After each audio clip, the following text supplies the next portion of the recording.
ప్రముఖ సినీ నటి వైసీపీ మాజీ ఎమ్మెల్యే రోజా ఎన్నికల్లో ఓడిపోయిన తర్వాత సైలెంట్ అయ్యారనే సంగతి తెలిసిందే. పార్టీ అధికారంలో ఉన్న సమయంలో ఒకంత దూకుడుతో వ్యవహరించిన రోజా మారుతున్న పరిణామాలకు అనుగుణంగా సినీ రాజకీయ కార్యక్రమాల్లో యాక్టివ్గా ఉండటం లేదు. అయితే రోజాను చాలా సందర్భాల్లో టార్గెట్ చేసిన కిర్రాక్ కార్పి తాజాగా మరోసారి టార్గెట్ చేయటం గమనార్హం. గతంలో అన్నయ్య రాంప్రసాద్ రెడ్డి నుంచి ప్రాణహాని ఉందంటూ రోజా చేసిన ఫిర్యాదు గురించి ఆర్పి కీలక వ్యాఖ్యలు చేశారు.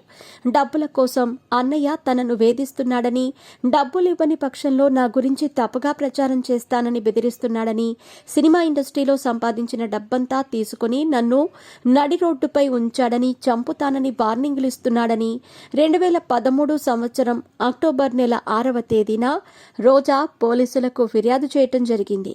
అయితే ఆర్పి ఆరోపణలు నిజమా కాదా అని చెక్ చేస్తే మాత్రం ఆ ఆరోపణలు నిజమేనని వెల్లడవుతోంది. జబర్దస్త్లో కలిసి పనిచేసినంత మాత్రాన రోజాను ప్రశ్నించకుండా ఉండాలా అని అన్నారు. ఆర్పి చేసిన ఆరోపణల గురించి రియాక్ట్ కావటానికి రోజా మాత్రం ఆసక్తి చూపట్టం లేదు. కిర్రాక్ ఆర్పి భవిష్యత్తు ప్రణాళికలు ఏ విధంగా ఉంటాయో చూడాలి.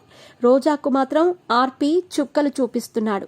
మరోవైపు రోజాకు వైసీపీలో ఆశించిన స్థాయిలో ప్రాధాన్యత దక్కటం లేదు. రోజా సినిమాల్లో రీఎంట్రీ ఇస్తారని ప్రచారం జరుగుతున్నా ఆమెకు అవకాశాలైతే రావటం లేదు. రోజా కెరీర్ విషయంలో ఆచితూచి అడుగులు వేస్తున్నారు. రోజా భవిష్యత్తులో కెరీర్ పరంగా ఏ విధంగా ముందుకెళ్తారో చూడాల్సి ఉంది. మాజీ ఎమ్మెల్యే రోజా అధికారంలో ఉన్నప్పుడు చేసిన తప్పుల గురించి కొంతమంది విమర్శిస్తున్నారు.